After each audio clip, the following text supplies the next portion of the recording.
Eu mi-am făcut permis de conducere în 3 zile aici în Thailanda. La noi în Moldova e o bătaie de cap să faci permisul. Asta o spun din proprie experiență. În primul rând, e corupție.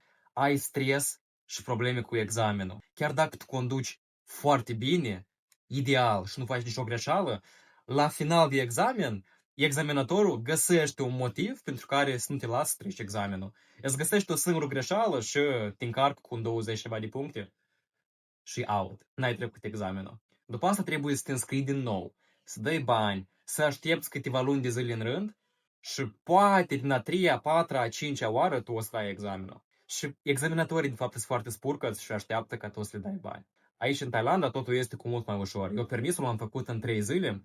Pe partea de documente e destul de ușor, nu ai nevoie de multe documente. Tu ca turist poți să faci aici permis. Eu m-am dus la școala auto, am apăsat un pic pedala de frână ca să verifice reacția mea, am spus culorile la semafor, după asta ne-a pus să privim un film pe ecran și uite, în felul ăsta au trecut 2-3 zile. La final am făcut și o leacă de practică și după asta am luat permisul. Ca preț iese de 2 ori mai ieftin decât la noi în Moldova, să-ți faci aici permisul. Și examinatorii sunt veseli, zâmbăreți, se uită la tine, glumesc.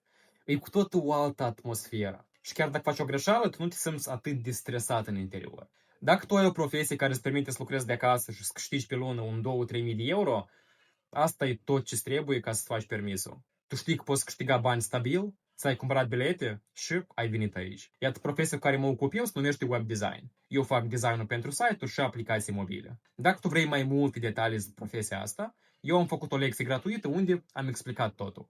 Apasă sus profilul meu și acolo să află link-ul către lecția asta gratuită.